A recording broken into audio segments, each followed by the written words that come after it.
menambah wawasan kita semua tentang bagaimana kita bisa melakukan banyak hal, banyak penelitian tanpa harus keluar rumah atau banyak berinteraksi dengan orang lain, bisa menggunakan data-data sekunder. Oke, singkat saja, langsung saja kepada pembicara yang kedua, kepada Bapak Dr. Insinyur Dwiyoko Ansusanto. Kami silakan untuk bersiap-siap.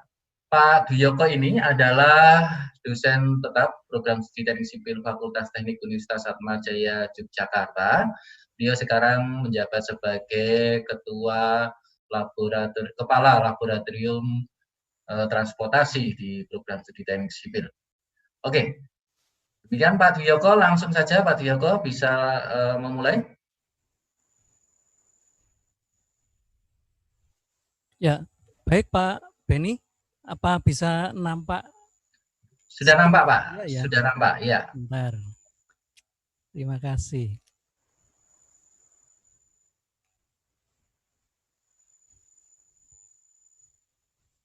Ya, sebentar. Ya, tadi paparan dari Bu Oki menarik sekali ya Bapak dan Ibu sekalian.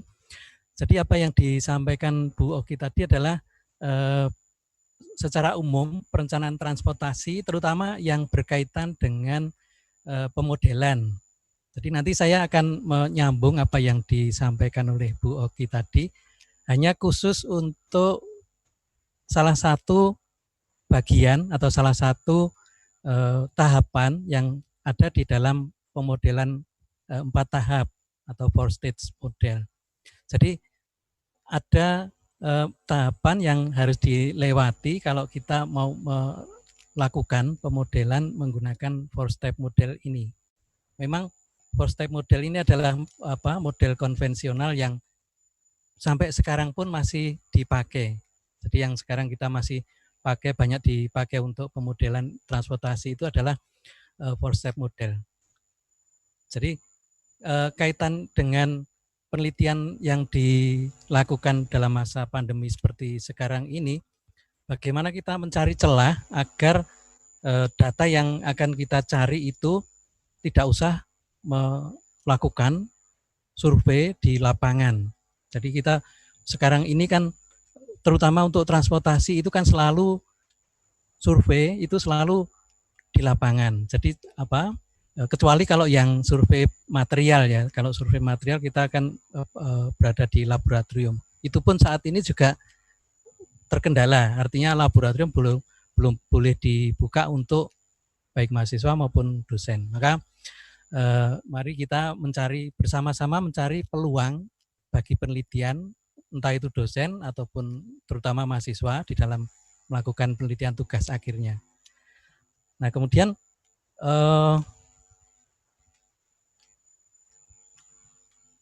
ya, model pilihan moda ini atau yang sering disebut modal split atau mode choice, ini adalah model disagregat. Jadi model ini adalah model pilihan dari setiap individu. Jadi individu-individu yang melakukan perjalanan itu akan memutuskan akan memilih moda yang mana. Ya, maka karena ini individu, maka untuk peluang misalnya mahasiswa melakukan penelitian semacam ini, itu bisa dilakukan dengan cara misalnya waktu pengambilan sampelnya, pengambilan datanya bisa dilakukan melalui melalui survei online. Ya, jadi misalnya menggunakan Google Form atau menggunakan media sosial, itu saya kira bisa dilakukan di dalam penelitian semacam ini. Jadi modelnya adalah model disagregat. Individu adalah sebagai penentu keputusan, ya. Jadi keputusan untuk memilih moda yang akan dipakai itu moda apa. Nah proses pemilihannya, jadi proses pemilihan yang dilakukan oleh pelaku perjalanan itu, yang pertama pelaku perjalanan ini menentukan berbagai alternatif. Nanti di bagian yang terakhir saya akan memberikan contoh, salah satu contoh perjalanan, jadi contoh sederhana yang bisa dilakukan kalau orang melakukan perjalanan dari misalnya Yogyakarta ke Jakarta, ya alternatif apa di dalam rute itu atau di dalam perjalanan itu yang bisa dipilih, ya nanti akan saya sampaikan di bagian yang terakhir. Lalu yang kedua, melakukan evaluasi dari semua alternatif itu. Jadi alternatif yang tadi sudah ditentukan, kita bisa naik misalnya naik kereta api, naik pesawat, naik bis, naik travel dan sebagainya, itu kita melakukan evaluasi di semua moda. Lalu yang ketiga, jadi sesudah dievaluasi kemudian dipertimbangkan untuk dipilih salah satu di antaranya. Jadi ini adalah proses untuk pilihan moda yang bisa dilakukan. Jadi di dalam proses itu tentunya ada elemen yang terkait dengan proses itu. Yang pertama adalah individu itu sendiri. Jadi penentu keputusan itu adalah individu yang dalam kaitan hal ini adalah pelaku perjalanan. Misalnya kita mau melakukan survei, maka yang disurvei adalah penentu keputusan ini. Lalu yang kedua, alternatifnya. Elemen yang kedua, alternatifnya itu nanti di dalamnya ada unsur yang harus dipertimbangkan, ya. Jadi alternatifnya itu apa saja. Kemudian yang ketiga, atribut pada setiap alternatif. Nah, atribut pada setiap alternatif ini menyangkut apa yang dimiliki oleh setiap moda. Jadi di dalam mempertimbangkan untuk mengambil keputusan, maka individu akan mempertimbangkan setiap atribut yang ada di alternatif itu. Lalu sesudahnya baru dilakukan pengambilan keputusan.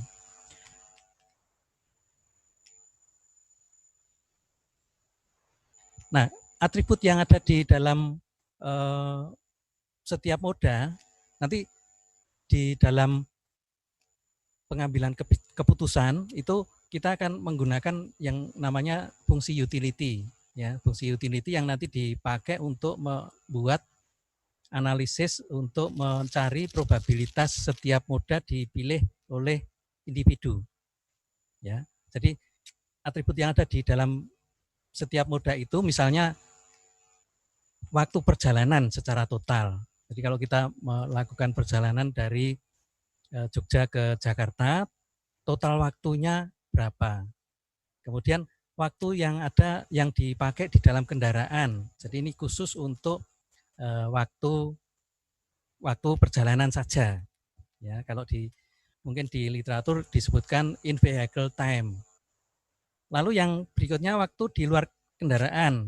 Nah, ini waktu yang dibutuhkan kalau kita misalnya menunggu atau kita melakukan kalau kendaraan pribadi kita melakukan pemanasan kendaraan kita. Nah, ini waktu biasanya out of vehicle time. Lalu yang berikutnya biaya perjalanan. Nah, ini yang sangat sensitif di dalam melakukan perjalanan itu biasanya biaya perjalanan ini. Lalu kalau untuk angkutan kota itu ada yang disebut jumlah pergantian moda. Misalnya kita mau berganti moda berapa kali. Kalau misalnya di Jogja kita mau naik angkutan Trans Jogja, kita harus ke halte misalnya naik diantar atau jalan kaki, lalu kemudian berganti naik Trans Jogja, nanti sesudah turun naik apa lagi, begitu. Ini adalah jumlah pergantian moda. Kemudian yang berikutnya jarak berjalan kaki. Nah, pemilihan moda itu sendiri tujuan utamanya adalah untuk memperkirakan probabilitas satu moda untuk dipilih. Jadi dari alternatif yang banyak itu, misalnya ada beberapa 5 atau beberapa alternatif, itu masing-masing probabilitasnya berapa persen. Ya, jadi untuk naik moda ini berapa persen, naik moda yang lainnya berapa persen. Nah, untuk sampai di sana kita menganalisis menggunakan utility dan disutility, ya, utility function dan disutility function. Nah, ini yang menjadi pokok analisis itu membentuk persamaan ini, membentuk formula utility dan disutility ini. Nanti itu akan dipakai untuk mencari atau menganalisis probabilitas setiap pilihan. utility adalah tingkat kepuasan, kemudian disutility adalah tingkat ketidakpuasan. Nah, seseorang individu prinsipnya adalah memaksimumkan atau maximizing utility. Jadi semakin tinggi utility maka semakin tinggi probabilitas moda itu untuk dipilih. Nah, jika fungsi utility setiap moda sudah dibentuk, maka probabilitas nanti di sesi akhir saya beri contoh menggunakan Excel gitu untuk membuat simulasi kira-kira pemakaian dari persamaan ini, persamaan utility dan probabilitas atau proporsi pemilihan moda itu kira-kira seperti apa di dalam menentukan kebijakan. Ya, jadi bisa membuat pentarifan atau membuat jenis layanan atau dan yang lain-lain. Nah, faktor-faktor yang berpengaruh di dalam pemilihan moda ini, misalnya moda yang bisa dipilih, ini ya misalnya moda transportasi ada pesawat, kereta api, ada bis, ada travel, ada mobil gitu ya. Yang pertama, maksud perjalanan. Maksud perjalanan ini sangat penting karena setiap maksud itu bisa berbeda-beda. Ya, jadi misalnya untuk perjalanan harian itu untuk bersekolah dan bekerja itu berpengaruh. Misalnya yang captive atau yang tidak punya pilihan maka dia akan selalu naik angkutan moda tertentu. Tapi kalau yang punya pilihan maka dia bisa memilih antara moda yang satu dibanding dengan moda yang lainnya. Kemudian maksud yang lain banyak, ada belanja, ada rekreasi, ada maksud sosial dan sebagainya. Yang berikutnya ada tujuannya. Nah, ini tujuannya ya terkait dengan maksud perjalanan tadi, misalnya sekolah atau ke kantor atau ke pasar dan sebagainya. Jaraknya, jarak dekat atau jarak jauh dan sebagainya. Kemudian latar belakang sosial. Jadi ini juga menentukan, misalnya di dalam menentukan atau di dalam memaksimumkan tingkat utility itu kondisi sosial ini sangat berperan. Ya, jadi misalnya yang berpenghasilan menengah atau yang berpenghasilan ke bawah itu pasti pilihannya lebih terbatas dibanding yang berpenghasilan tinggi. Atau sebaliknya yang berpenghasilan tinggi pilihannya dibatasi untuk layanan yang lebih tinggi. Jadi ini sangat berpengaruh di dalam pemilihan moda. Persepsi ini menyangkut kalau seseorang sudah mengalami perjalanan sebelumnya atau rutin. Atau kalau tidak rutin ya sudah mengalami perjalanan sebelumnya. Persepsi menggunakan satu jenis moda itu bagaimana dibanding dengan moda yang lain. Ya, dan kebiasaan. Saya kira ini faktor yang berpengaruh. Nah, di dalam masa pandemi seperti ini, peluang untuk melakukan penelitian dengan cara seperti ini terbuka ya. Jadi bisa ini kan tujuannya adalah kita membuat proporsi atau membuat analisis probabilitas setiap moda ya. Jadi nanti yang disurvei adalah individu. Nah, ini pengambilan keputusan untuk pemilihan moda itu sifatnya siklus seperti ini ya. Jadi pilihan moda ada tadi disebutkan ada pesawat, kereta api, ada bis, travel dan sebagainya. Ini didasari oleh pengetahuan seseorang atau individu terhadap pilihan yang ada, ya, pilihan yang ada di dalam alternatif moda itu apa saja itu seseorang dengan orang yang lain itu mungkin beda-beda. Ya, ada orang yang ada individu yang mengetahui bahwa kalau ke Jakarta itu alternatif pilihan modanya beragam, misalnya ada kereta api itu juga kelasnya ada banyak, misalnya itu tidak semua orang memiliki pengetahuan yang sama. Lalu 2, 3, 4 ini adalah yang dimiliki oleh moda, jadi atribut yang ada di dalam moda. Kalau yang nomor 1 ini berkaitan dengan individu, kalau yang 2, 3, 4 ini berkaitan dengan yang ada di moda. Ya. Kemudian ini semua 1, 2, 3, 4 itu dipengaruhi oleh faktor sosial. Jadi faktor sosial berpengaruh kepada semuanya. Lalu sesudahnya satu berpengaruh kepada akan mempengaruhi setiap, ditambah dengan 2, 3, 4 ini akan menjadi kebiasaan. Kalau rutin untuk menggunakan satu moda tertentu itu akan menjadi kebiasaan. Seseorang kalau sudah bekerja menggunakan katakanlah mobil setiap hari dari rumah ke tempat tujuannya atau ke tempat bekerjanya, mungkin akan setiap hari naik mobil, atau kalau menggunakan motor mungkin akan setiap hari naik motor. Ya meskipun sesekali juga akan berganti. Nah, ini adalah gambaran alternatif moda yang tadi di bagian pertama, pengetahuan dari setiap individu terhadap pilihan moda dalam rute yang akan dilewati atau yang akan ditempuh. Ya, misalnya alternatifnya ada bis, kereta api, ada pesawat, ada travel, ada mobil, dan sebagainya.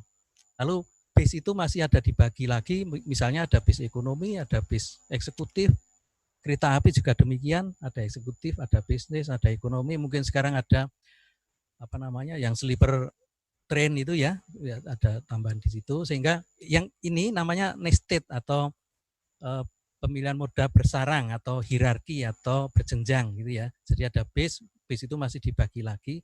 Mungkin kalau dibagi lagi juga berjenjang lagi atau hierarki atau nested. Kalau di dalam literatur sering disebut nested. Nah, kemudian proses pengambilan datanya. Nah, ini penting bagi kita terkait dengan alternatif survei, terkait dengan penelitian kita yang tidak melalui survei lapangan, maka ada 2 jenis pengambilan data, proses pengambilan datanya. Yang pertama state preference, yang kedua revealed preference.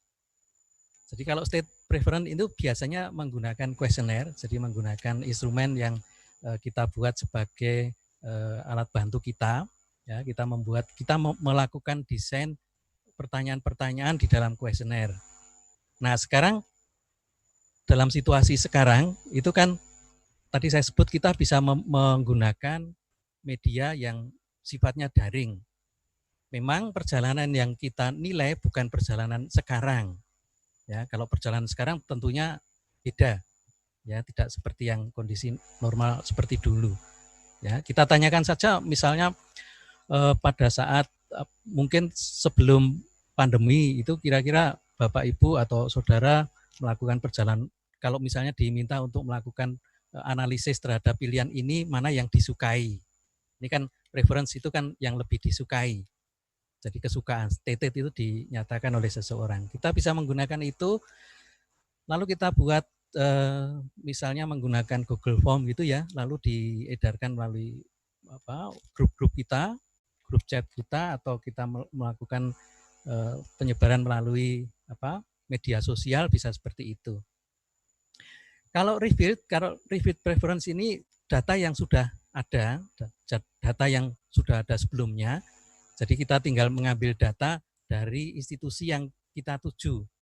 Hanya memang ini menjadi pertanyaan kelengkapan dan updating data ini. Kalau misalnya lengkap dan update, maka kita bisa memakai. Ada beberapa yang bisa kita pakai sebagai alat bantu di dalam menganalisis mood choice itu tadi. Ya, jadi ada alat bantu yang kita bisa pakai yang membantu kita untuk melakukan analisis, terutama untuk membentuk utility function, ya, terutama untuk membentuk fungsi utility. Ada yang pertama LIMDEP. Ini kedua-duanya LIMDEP maupun Enlogit ini produksi dari econometric software. Jadi sama, produksi dari satu pengembang software yang sama. Sekarang sudah sampai ke 11 untuk LIMDEP. Saya pada waktu memakai itu masih versi yang lama sehingga tidak mengikuti sampai perkembangan yang terakhir LIMDEP ke 11. Kemudian yang Enlogit ini saya terus terang belum pernah memakai. Ini lebih lebih powerful gitu dibanding LIMDEP. Kalau misalnya kita menganalisis WTP, willingness to pay, itu bisa memakai nLogit ini. Tapi kalau hanya mode choice, kita cukup menggunakan yang LIMDEP ini. Ya maaf Bapak Ibu dan para mahasiswa, saya belum pernah memakai yang nLogit ini, tetapi yang LIMDEP ini dulu pernah memakai. Nah, ini sebetulnya adalah software ekonometri. Jadi software ekonometri itu biasa dipakai oleh teman-teman dari bidang ekonomi, ya. Jadi termasuk mode choice itu sebetulnya kita mengadopsi dari teori yang dipakai teman-teman di bidang ekonomi di dalam mereka menganalisis pangsa pasar untuk produk yang akan diproduksi. Ya, jadi kita mengadopsi dari teori-teori yang dikembangkan di dalam ilmu ekonomi. Ini software LIMDEP dan nLogit ini cukup lengkap. Jadi keunggulannya mudah dipakai atau mudah digunakan. Ya tentunya kita harus mempelajari lebih dulu. Kemudian fiturnya menggunakan menu-menu yang disediakan cukup lengkap. Ya, di dalam membentuk model itu cukup lengkap. Kemudian ada tools untuk meningkatkan hasil estimasi dari pemodelan yang kita buat. Ya, jadi ini cukup powerful untuk pemodelan kita. Nah, kemampuan yang dimiliki saya kira banyak sekali. Nanti kalau sudah mencoba, ada yang nampaknya ada student versionnya juga di dalam LIMDEP ini. Kita bisa mencoba-coba untuk menggunakan. Ada linear regression dan sebagainya. Ini hampir sama dengan software statistik yang lain, hanya memang ada beberapa yang tidak dimiliki oleh alat bantu statistik yang lain. Misalnya SPSS itu tidak ada yang untuk mode choice, itu tidak ada, discrete choice itu tidak ada. Ya, memang ini bukan satu-satunya ya Bapak Ibu. Jadi bukan satu-satunya tools atau software yang bisa dipakai di dalam analisis mode choice kita. Ya, misalnya ada smart choice, ya ada banyak yang ada dipakai. Ada yang free, ada yang berbayar. Ya, kalau yang LIMDEP ini berbayar. Nah, fitur grafisnya juga cukup lengkap. Saya kira seperti software yang SPSS itu juga ada fitur grafisnya. Ini contoh yang ada menu-menu yang ada di dalamnya. Kalau kita lihat misalnya yang berkaitan dengan yang kita bahas saat ini, misalnya ada binary choice. Binary choice itu choice untuk yang dua pilihan. Mungkin nanti ada multinomial, ada di mana ya? Ada pilihan yang lain. Kemudian ada discrete choice. Yang ini tidak ada di software yang lain semacam SPSS atau mungkin kalau kita memakai Excel itu tidak ada. Ya, jadi ini LIMDEP ini cukup lengkap bagi kita yang melakukan analisis atau pemodelan untuk membuat mode choice. Nah ini ada mode-nya, jadi moda transportasinya apa? Kita bisa ngeset di sana. Misalnya ini ada public transportation, ada private transportation, ada public, ada bus, ada train. Oh ini belum dibetulkan ya, ada private, ada mestinya ada mobil, ada mungkin sepeda motor, ada motor dan sebagainya. Ya, jadi ini yang ada di dalam menu yang ada di dalam LIMDEP. Nah, ini contoh tampilan grafisnya seperti ini. Lalu ini grafisnya juga. Ini grafis. Oh ini maaf, ini inputting datanya tidak terlalu jelas. Nah sekarang nLogit. Saya kira nLogit memiliki fungsi yang hampir sama dengan LIMDEP. Hanya ada beberapa yang tidak dimiliki. Seperti ini willingness to pay itu tidak ada di dalam LIMDEP. Ya, jadi ada beberapa yang tidak dimiliki di LIMDEP. Tampilan grafis untuk output dari nLogit saya kira sama, dan cukup powerful juga untuk dipakai untuk menganalisis. Meskipun saya belum memakai, tetapi saya melihat deskripsi yang ada di website and logit ini cukup membantu kita untuk melakukan analisis untuk mode choice. Ini bagian yang terakhir. Saya akan memberikan contoh untuk kasus perjalanan dari Jakarta ke Jogja atau Yogyakarta ke Jakarta. Tadi disebut di bagian awal, kalau seseorang akan melakukan pemilihan moda, maka yang pertama adalah melakukan identifikasi lebih dulu, alternatif moda apa yang ada di rute itu.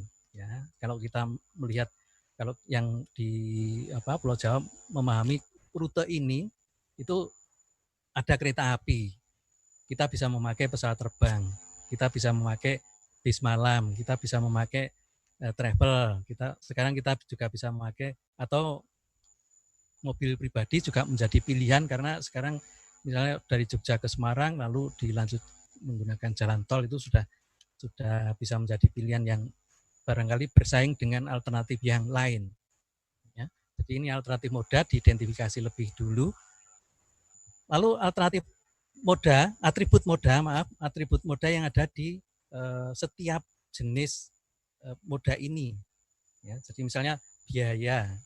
Kalau untuk kendaraan pribadi ada biaya misalnya BBM, kemudian ada tarif tol, kemudian mungkin nanti dipertimbangkan biaya yang lain yang out of pocket, itu bisa dimasukkan sebagai atribut moda yang akan menjadi bahan analisis kita. Lalu yang berikutnya waktu perjalanan, saya kira ini menjadi pembanding ya. Jadi seseorang akan mempertimbangkan waktu perjalanannya, kalau misalnya harus cepat, maka ya mau tidak mau harus memakai moda yang cepat.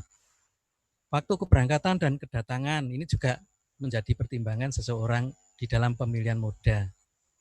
Aksesibilitas, kemudahan ya. Jadi kemudahan kita sekarang mungkin di Jogja memiliki bandara baru, tetapi rutenya agak jauh, sehingga ya entah itu berpengaruh atau tidak, itu belum ada yang melakukan penelitian.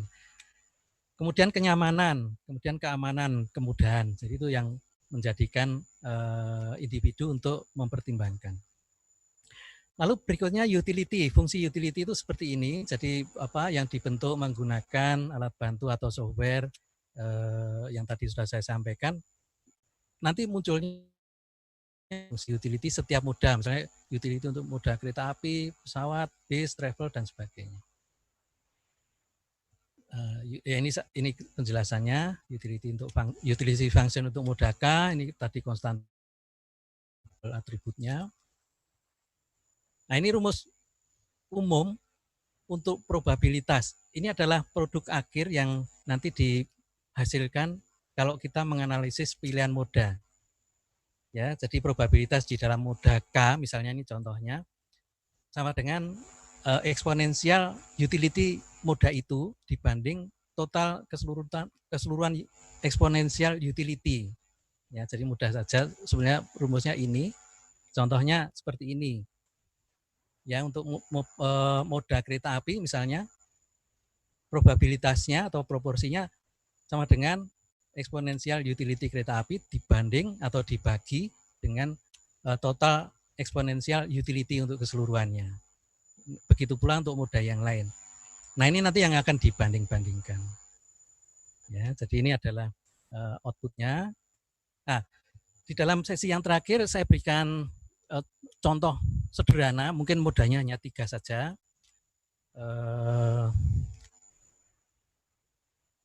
Saya sudah membuatkan ilustrasi dalam bentuk video ya. Semalam saya membuat contoh ilustrasi singkat saja. Bisa nampak ya Pak Benny? Ya. Oke, silakan Pak, silakan. Ya, terima kasih. Jadi ini saya contohkan karena waktu ya. Ini saya contohkan ada 3 moda ya, misalnya ada mobil, ada bis, ada kereta api. Ini utility-nya. Belum masuk Pak, videonya belum masuk Pak Yoko. Oh belum, sebentar. Belum. Itu PPT-nya ditutup dulu Pak. Oh iya. Stop share. Ini screen lagi ya. begini. Apakah sudah nampak di layar? Excel, Pak? Ya, Excel. Oke. Oh ya, terima kasih. Ya, jadi ada contohnya begini, ada tiga moda, mobil, bis, kereta api. Saya sudah siapkan spreadsheet-nya begini. Lalu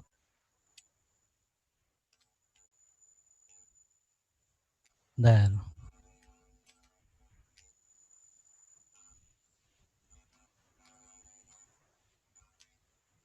ya.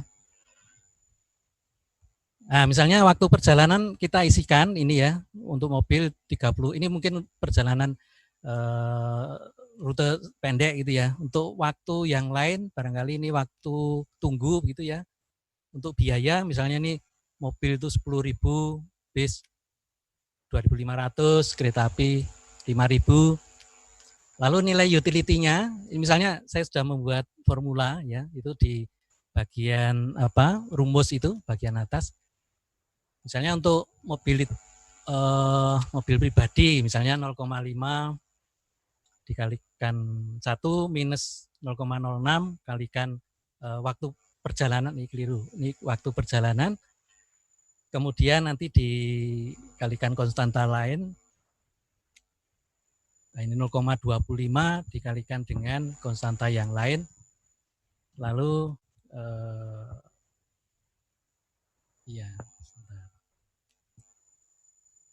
ini ada kekeliruan, 0,6 ini kalikan waktu perjalanan, lalu 0, ya kali waktu perjalanan, kemudian 0,2 kalikan waktu lain, ini maksudnya misalnya tadi saya sebut ada waktu tunggu, ada waktu berjalan dan sebagainya itu ya. Jadi ini hanya sekedar contoh saja. Nanti formulanya barangkali ya Bapak Ibu bisa melakukan simulasi sendiri gitu ya. Sebetulnya kalau survei yang real itu harus memakai yang tadi kita bentuk, misalnya menggunakan alat bantu, kita memakai Nlogit atau kita menggunakan Lindep. Nah ini eksponensial dari seluruh utility ini tadi. Kemudian ini summarize dari seluruh utility ini di jumlah. Nanti sama karena di jumlah. Ya, sama.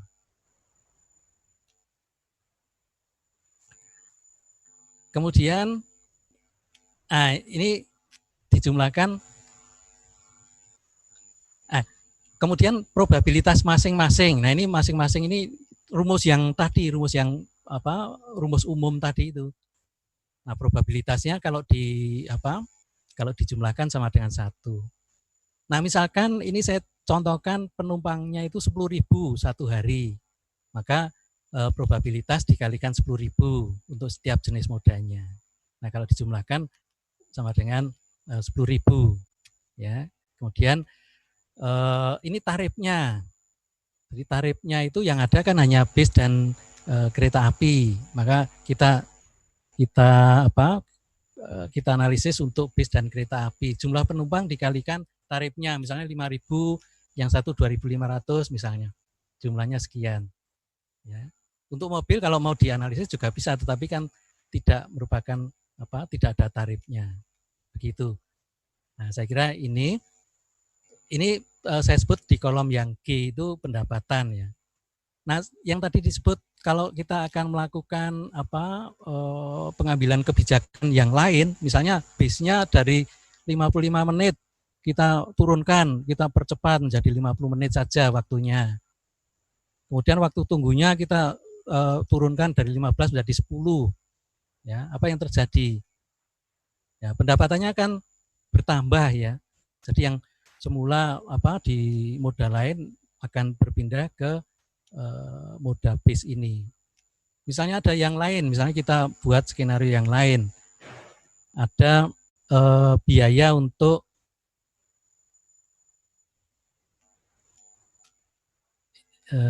ya. Nah, biayanya dari 2.500 kita turunkan menjadi 2.000. Maka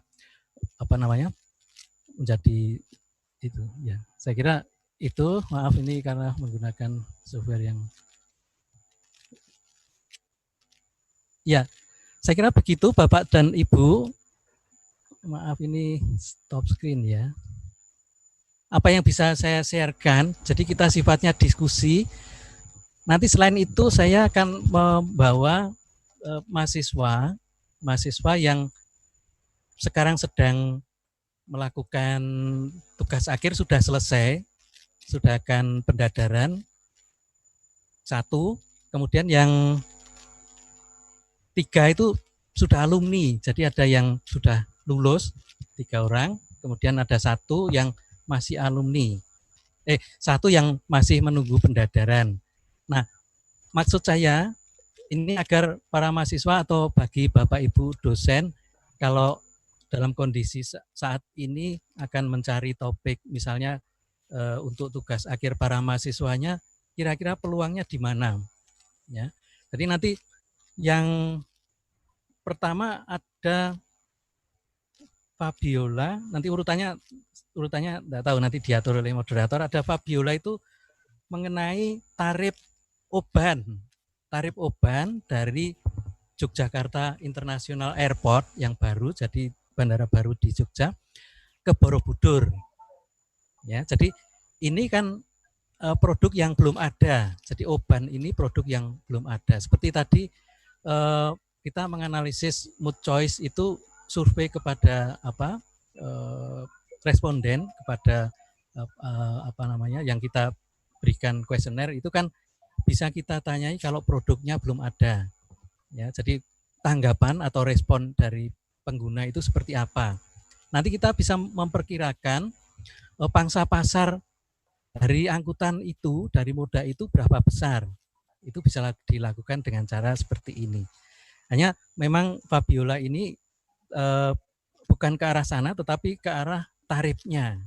Ya, jadi kita nanti bisa melihat apa yang disampaikan oleh Fabiola. Kemudian nanti Doni itu menganalisis mengenai penerbangan menggunakan flight radar. Jadi aplikasi yang ada di smartphone itu kan ada flight radar. Itu bisa dipakai sebagai alternatif juga di dalam masa seperti sekarang, kita tidak survei langsung di lapangan. Kemudian Leowaldo itu sudah selesai mengenai trip generation. Nah, trip generation itu salah satu tahapan atau tepatnya trip attraction ya, karena lokasinya adalah di parkir sehingga merupakan trip attraction. Salah satu tahap di dalam 4-state model. Ya, jadi nanti Leowaldo akan menyampaikan hasil itu. Lalu Tantra Abiyaksa ini akan menyampaikan pemodelan menggunakan VSIM seperti tadi disampaikan Bu Oki, menggunakan VSIM sebagai alat bantunya. Saya kira itu saja, nanti mudah-mudahan ada diskusi yang lebih intens itu. Kita akan mendengarkan dulu paparan dari para mahasiswa, kemudian nanti kita akan diskusi. Jadi sifat ini kan forum diskusi sehingga masukan dari Bapak Ibu para dosen dan juga dari industri, tadi ada yang ini ada dari mana-mana, saya lihat daftar pesertanya. Saya kira begitu Pak Beni, silakan saya kembalikan waktunya kepada Bapak Beni Susanto. Ya baik, terima kasih Pak Dwiyoko yang telah memaparkan materinya tentang pembelian moda transportasi. Seperti disampaikan Pak Dwiyoko tadi, bahwa setelah ini akan ada sharing pengalaman penulisan tugas akhir dari para mahasiswa dan mahasiswi program studi teknik sipil.